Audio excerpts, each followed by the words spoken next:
Nas últimas semanas, o pastor vem ensinando sobre fé, arrependimento, santificação. Ele falou semana passada, se eu não me engano, sobre algumas características da igreja. E teve essa característica muito bacana que eu quis trazer hoje e queria focar especificamente nela. Mutualidade. O que é mutualidade? Questão de comunhão, reciprocidade entre os irmãos. Então eu queria trabalhar um pouco desse tema hoje. Você provavelmente já ouviu uma frase, o senhor Ademar tem certeza que já viu essa frase na rodovia, na traseira de um caminhão. Deus deu a vida para cada um cuidar da sua. Eu não achei essa foto assim, mas eu achei uma outra. Viva a sua vida e deixa a dos outros, né? Deus, então, segundo essa frase de caminhão, deu a vida para cada um cuidar da sua. Ou seja, não enche o meu saco, cuida da sua vida. Essa é a ideia. E a gente está vivendo numa época de rede social, uma época muito doida. Uma época de fake news, uma época que ninguém confia em ninguém. A gente não tem mais aquela coisa de uma certa confiança nas pessoas, a gente tem que desconfiar de todo mundo. Ninguém mais é confiável até que se prove o contrário. E toda essa questão, o jeito como as coisas estão sendo vividas, está criando uma superficialidade muito grande nas pessoas. Tem gerado uma falta de amor, uma falta dessa questão de relacionamento. Porque com as redes sociais, com um clique, você vai lá, agora eu sou amigo. Aí passou uns dias, não quero mais. Com um clique eu não sou mais amigo, eu desamigo dessa pessoa. Então a gente está muito superficial. E por causa disso a gente tem vivido muito como uma ilha. Eu vivo na minha ilha, na minha bolha, tranquilo. Você vive na sua ilha, ninguém tem tanto contato com ninguém. Mas a verdade é que a perspectiva bíblica, ela traz uma ideia diferente para a gente. Tem um professor meu que diz que a perspectiva bíblica, ela diz que os relacionamentos eles são fundamentais, tanto para manutenção, quanto para demonstração da nossa espiritualidade. Eu só vou poder demonstrar, eu só vou poder crescer espiritualmente em relacionamento com outras pessoas. Vivendo separado, isolado na minha ilha, eu não vou desenvolver, eu não vou crescer, eu não vou poder demonstrar a minha espiritualidade. Então hoje, eu trouxe aqui alguns fundamentos pelos quais a gente deve viver em mutualidade. Por que a gente deve viver em comunhão com outras pessoas? O primeiro fundamento que eu trago aqui, que seria a base, que seria o mais importante de tudo, é Deus. Então, por causa de Deus, por causa do nosso Pai, a gente deve viver uma vida de mutualidade cristã, uma vida de relacionamento com a igreja. Se você quiser abrir sua Bíblia no Evangelho de João, no capítulo 1. Eu vou passear bastante hoje. Qualquer coisa eu jogo o texto na tela também.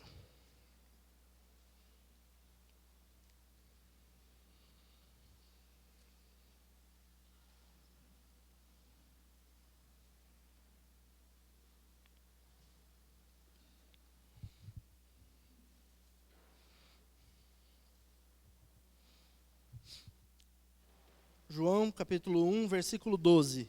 Lá diz assim: Contudo, aos que o receberam, aos que creram em seu nome, Deus deu-lhes o direito de se tornarem filhos de Deus. Olha que legal. Então, o fundamento talvez mais básico, no sentido de ser base, é Deus o nosso Pai, uma pessoa que em Cristo Jesus nos salvou. Então, a partir disso agora, nós somos uma família, nós temos um Pai. Então, por causa dessa família, a gente deve viver em comunhão com os nossos irmãos. Efésios 2, no capítulo 2, no versículo 19, vai dizer: Portanto, vocês já não são estrangeiros nem forasteiros, mas concidadãos dos santos e membros da família de Deus. Até parece que está contradizendo o que a gente cantou, porque a gente cantou... Cadê a letra? A gente cantou dizendo que eu sou estrangeiro, mas não está contradizendo, não. O contexto ali, porque eram judeus, eles eram israelitas, e estava pensando que eles não poderiam mais ser judeus. Mas ele falou: não, vocês não perderam sua cidadania, você agora é um cristão. Que, no final, a música dá o mesmo endereço para a gente, né? O nosso lar é o céu. Então, o primeiro fundamento que eu trago aqui, por causa de Deus, o nosso Pai, a gente deve viver uma mutualidade, a gente deve viver em comunhão. Segundo, você ainda está em João, pula para o capítulo 17.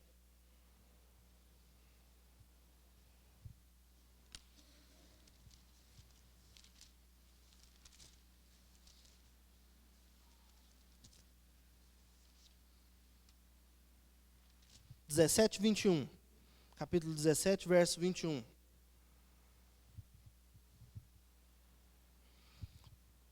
O segundo fundamento que eu trago aqui é o Senhor Jesus Cristo.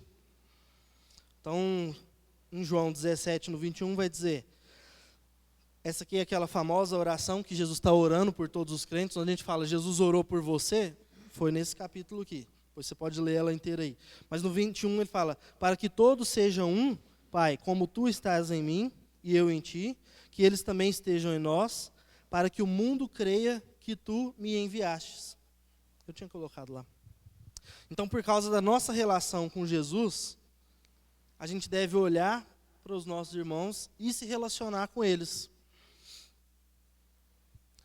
Se você ler todo o Evangelho de João aqui, lá desde o capítulo 15, Jesus está falando sobre amor. No capítulo 15 está falando da videira, a música que a gente gosta de cantar bastante. Então lá no meio do capítulo ele está falando, né, vocês devem amar uns aos outros, porque o Pai nos amou. Então, por causa desse amor, um amor de Deus, um amor que a gente muitas vezes não consegue passar para outras pessoas, porque nós somos falhos, mas nós devemos nos espelhar em Jesus e amar uns aos outros. Eu chego lá. A gente deve viver essa mutualidade cristã, para quê? Que ele falou no texto aqui, para que o mundo saiba quem que ele é. A gente deve viver um relacionamento bacana para demonstrar Jesus para as outras pessoas. O problema é que muitas vezes a gente está numa correria muito doida, o relógio está correndo atrás da gente e a gente acaba vivendo só no correndo atrás, não dando tempo para nada, e a gente não percebe essas oportunidades. A gente não enxerga, a gente não vê como que as pessoas de fora estão olhando para nós. Uma vez, não sei se o Júlio vai lembrar disso, o Júlio tinha um chaveiro aqui na avenida ali em cima, já deve ter uns 10 anos atrás, né?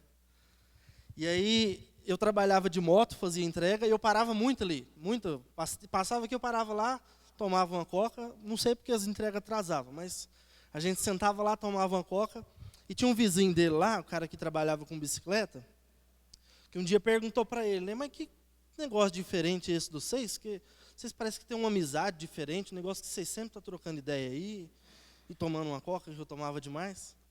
E por que tem essa amizade diferente? É por causa de Jesus. Porque lá fora, as pessoas, se você notar, a nossa sociedade, ela está condicionada a não acreditar mais em relacionamento. A sociedade está de uma forma que ela vê que casamento não tem mais aquela segurança de antigamente. Amizade, quando começa a ter uma amizade, a pessoa já desconfia. Por quê? O que ele está querendo ganhar com essa? Por que ele está se aproximando de mim? Então, quando vê uma amizade que não tem interesse, que não tem algo por trás, as pessoas estranham. Mas é através disso que a gente vai demonstrar Jesus. Por isso eu coloquei essa frase, a igreja ela precisa viver contagiosamente esse amor. A gente precisa espalhar esse amor para os de fora. Um amor que só Deus em Cristo Jesus pode dar. Um amor que muitas vezes a gente vai falhar, mas em Jesus a gente consegue compartilhar esse amor. Lembrando que João fala lá, nós amamos porque Ele nos amou primeiro. Eu não vou conseguir, mas porque Ele me amou, através dele eu vou conseguir amar os outros. Primeiro fundamento, então, a gente vive uma mutualidade por causa de Deus, o Pai, por causa de Jesus Cristo. E o terceiro que eu trago, a fé que nós temos em comum. Se você, não sei, o seu dia a dia, no seu trabalho, na sua escola, onde você estuda, você vai desenvolver relacionamento com pessoas, onde você vai ter interesses, gostos em comum, seja o assunto do trabalho, seja o assunto do futebol, seja o assunto de filme, de série que você assiste, seja lá qual for o seu gosto. E não está errado fazer isso, a gente tem que desenvolver relacionamento com pessoas. A grande questão é que aqui na igreja, você também vai desenvolver relacionamento com pessoas a partir de gostos, mas não pode ser o mais importante, não pode ser aquilo que guia os nossos relacionamentos, não pode ser só os interesses naquilo que eu gosto de assistir, naquilo que eu gosto onde eu gosto de me entreter. O que deve guiar o nosso relacionamento aqui na igreja, num lugar, né, entre as pessoas da igreja, tem que ser a nossa fé. O que tem que unir tem que ser a nossa fé. Ele já leu, não vou ler de novo, ele leu no começo, Efésios capítulo 4. E eu separei bem uma parte lá que diz assim, um só Senhor, uma só fé. Uma só fé que tem que ser um fundamento pelo qual a gente vive em comunidade, que guia para que a gente tenha uma vida de mutualidade na igreja. Então, relembrando, os fundamentos, Deus, Jesus, a nossa fé, e um quarto que eu trago é que nós somos membros uns dos outros. Nós pertencemos a uma família da fé. Lá em Romanos 12 diz assim, assim, também em Cristo nós que somos muitos, formamos um corpo, e cada membro está ligado a todos os outros. Então, mais um motivo pelo qual a gente deve viver em mutualidade, em comunidade, em comunhão com os nossos irmãos. Porque a gente pertence uns aos outros. A gente continua tendo uma família de sangue, a gente continua tendo irmãos, familiares, parentes que a gente ama, mas agora a gente tem uma família especial, que é a família da fé. Gálatas 6, no capítulo 10, já está na tela também, diz assim, portanto, enquanto temos oportunidade, façamos o bem a todos, especialmente aos da família da fé, uma família especial. Por isso que quando a gente se reúne durante a semana, a gente chama de família espiritual. São oportunidades que a gente tem durante a semana de se reunir com outras pessoas para estar junto, para crescer, para chorar, para orar um pelo outro, porque a gente pertence a uma família da fé. Não estou acabando ainda. 4 fundamentos que eu separei aqui hoje. Deus, o Pai, que nos salvou. Jesus Cristo, nós temos um relacionamento, nós temos liberdade de nos relacionar com Ele. Por causa disso, a gente tem que olhar para esse relacionamento e se relacionar com outras pessoas. A nossa fé, que tem que ser o primordial, é óbvio, eu estou falando, a gente vai ter interesses em comum, assuntos para conversar, e isso é bom, isso é saudável, mas a fé que a gente tem em comum tem que ser mais importante, tem que ser mais especial, vamos dizer assim, no nosso relacionamento, na nossa mutualidade. E o fato que a gente pertence uns aos outros, a gente pertence à nossa família da fé. 4 fundamentos eu trouxe sobre mutualidade. Mas, o que eu vou fazer com isso? Se eu só souber disso, talvez eu não vou praticar, não vai servir para nada. Então, a partir de agora, eu quero trazer um guia um pouquinho mais prático de como que a gente vai viver essa mutualidade na cristã. Como que ela vai acontecer na vida da igreja. Primeiro ponto que eu trouxe, nesse sentido prático. A gente precisa trabalhar sujeição mútua entre os membros dessa família espiritual. A gente precisa entender que a gente tem que se sujeitar. Vai lá na sua Bíblia, em Mateus, no capítulo 18.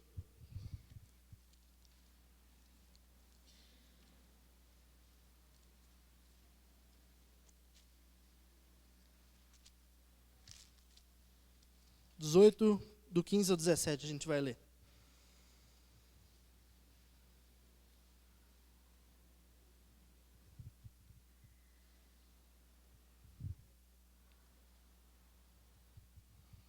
Se o seu irmão pecar contra você, vá e a sós com ele mostre-lhe o erro. Se ele ouvir, você ganhou seu irmão. Mas, se ele não ouvir, leve consigo mais 1 ou 2 outros, de modo que qualquer acusação seja confirmada pelo depoimento de 2 ou 3 testemunhas. Se ele se recusar a ouvi-lo, conte à igreja, e se ele se recusar a ouvir também, a igreja o trate como pagão ou publicano. Eu não vou entrar na teologia do texto, isso já foi ensinado para a igreja sabe quais são os passos para confrontar uma pessoa, mas a minha questão que eu estou trabalhando hoje aqui é a questão da sujeição.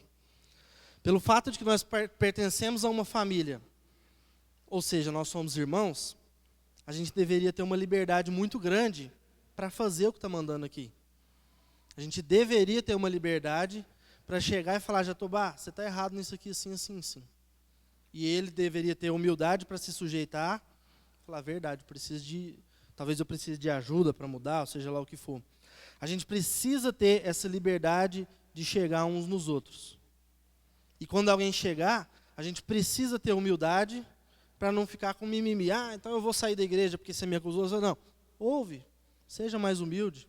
Às vezes é uma pessoa que está disposta a te ajudar, a trabalhar. Agora, a gente não faz isso porque a gente se acha superior, você não deve fazer isso porque você acha, ele está errado. Eu não ia errar desse jeito, não. Não, se você tiver com esse sentimento, você está errado. Você tem que ir porque a gente tem que estar preocupado com o nosso irmão.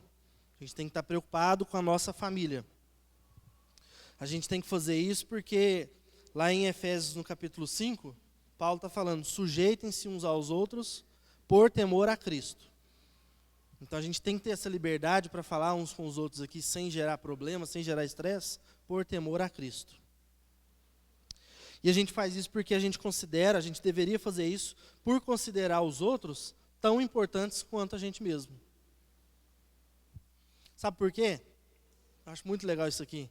Cristianismo não é carreira solo. A partir do momento que você decide entregar a sua vida para Jesus, você é um cristão, tomar uma postura, não existe carreira solo. Outro dia o seu Ademar até compartilhou, né, na reunião de caminhoneiro lá, alguém falou, né, sozinho você vai até mais longe.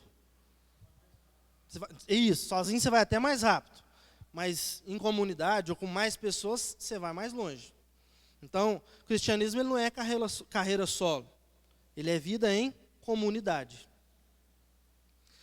E é uma comunidade que deveria se encontrar não só no domingo aqui, porque o tempo que a gente tem aqui no domingo, ele é muito pouco, ele é muito rápido, ele é muito, talvez, formal. A gente tem já um momento para começar, o louvor, o estudo, depois um café e todo mundo vai embora rápido.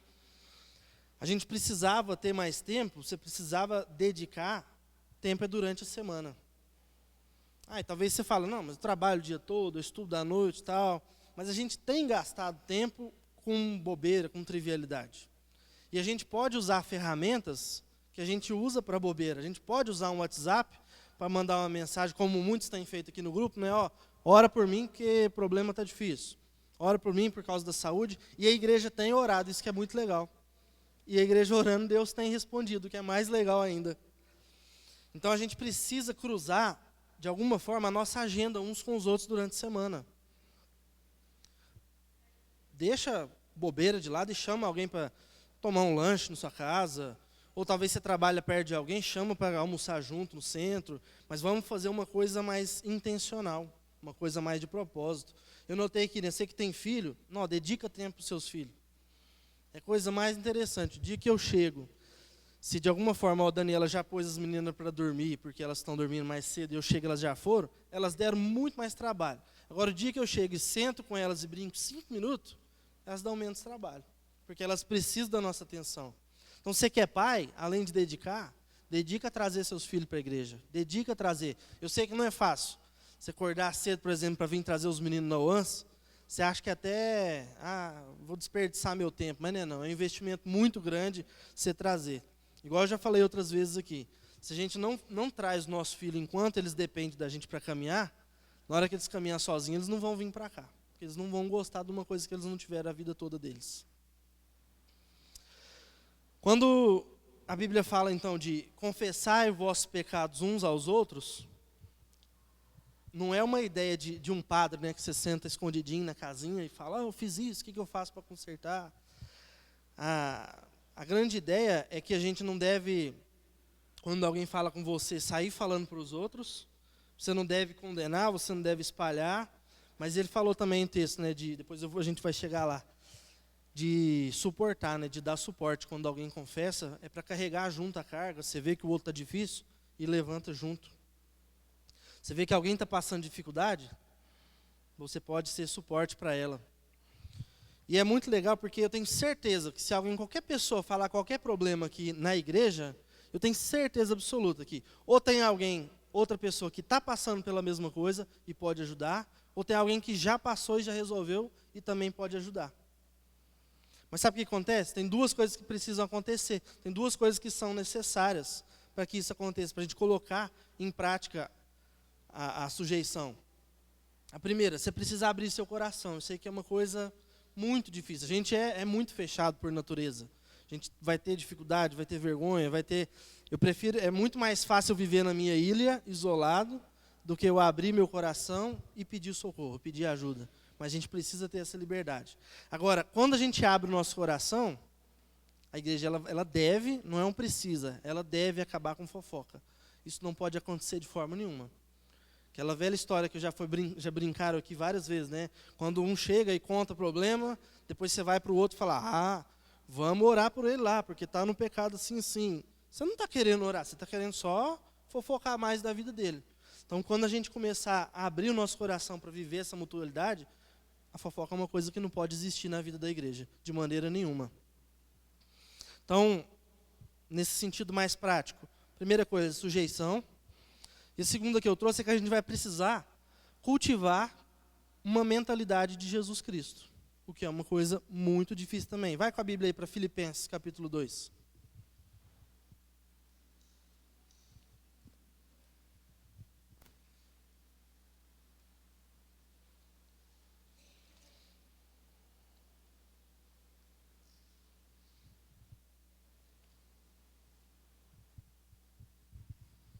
Filipenses capítulo 2, vou ler de 1 a 5.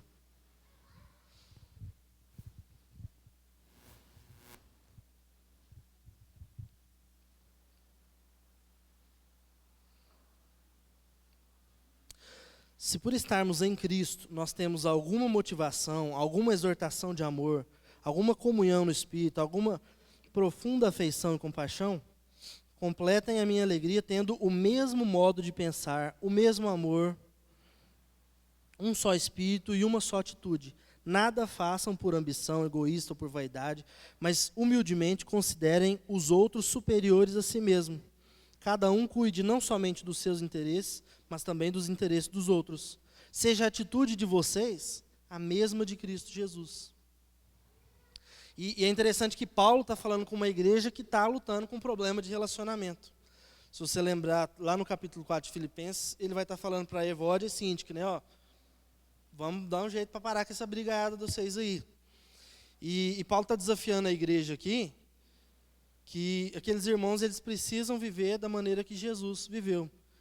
Vamos ter que se espelhar na pessoa de Cristo, no sacrifício de Cristo, na doação de Cristo, pegar Cristo como modelo de como a gente deve se relacionar com outras pessoas. Agora, mais uma vez, não é fácil, porque eu abrir mão, eu me doar, eu colocar o outro como mais importante, o nosso coração egoísta não é fácil não, é muito difícil. E a gente precisa entender que nós precisamos um do outro para essa caminhada rumo à maturidade cristã. Eu falei lá no começo, só através de relacionamento que a gente vai poder desenvolver e chegar a uma maturidade. A gente vai poder demonstrar a nossa espiritualidade, a gente vai poder crescer. A gente precisa, outra coisa que eu anotei aqui, olhar para esses relacionamentos como oportunidade. Se a gente olhar como uma coisa muito difícil, já vai do jeito que você olha. Se você já olha com dificuldade, colocando empecilho, você vai estar predisposto a não fazer nada. Mas a gente precisa olhar para relacionamento como oportunidade para a gente se afiar e ser parecido mais com Cristo. Agora, a gente se afiar é uma coisa que às vezes vai doer. Essa semana eu pedi uma carne, fugir do assunto aqui, mas eu estava no açougue, eu pedi uma carne, ela foi afiar a faca naquele negócio assim. No que ela fez assim, só viu sangue escorrendo no braço dela. Então, às vezes, quando a gente vai se afiar, às vezes acidente acontece, mas a gente poder crescer espiritualmente. E mais uma vez eu volto a falar. O que acontece é que muitas vezes a gente está gastando tempo com o meu entretenimento, o meu prazer. Eu estou gastando tempo com trivialidade, com bobeira, quando a gente poderia estar gastando tempo para se desenvolver, para crescer junto aqui. E o fato é, a gente não vai conseguir fazer isso se a gente ficar só naquele famoso assunto de elevador. Quando você entra no elevador, não conhece a pessoa, e aí, vai chover? Capaz. Acabou. Se a gente sai daqui da igreja, vai lá para fora tomar um café, e olha para cima, e aí, vai chover? Capaz. Aí vira para o outro, e o futebol ontem? Perdeu. Então tchau, até domingo que vem. Ficando só nisso aí, a gente não vai desenvolver, a gente não vai crescer junto. Não, lembra, não está errado você virar e falar vai chover, capaz que até vai, deu uma esfriada. Mas o fato é, o mais importante, o primordial, tem que ser assunto da nossa fé. Talvez a gente deveria chegar hoje lá no fim do culto, antes de ir embora, de forma bem rápida. Como é que eu posso orar por você essa semana? Você está precisando de alguma coisa? Posso te ajudar de alguma maneira que não seja trivial? Talvez vai demorar algumas semanas para que a gente crie uma confiança, uma segurança para falar uns com os outros. Mas se a gente focar nisso, se a gente for mais proposital, a gente vai conseguir viver uma vida de mutualidade. Sujeição e cultivar a mentalidade de Cristo. Eu trouxe também diversos princípios práticos. Eu não vou entrar em cada texto, porque a gente gastaria muito tempo, mas você pode depois tirar uma foto, pegar, jogo no grupo da igreja. Mas eu quero só ler todos. Ficou bem ruim, né? Ficou pequeno.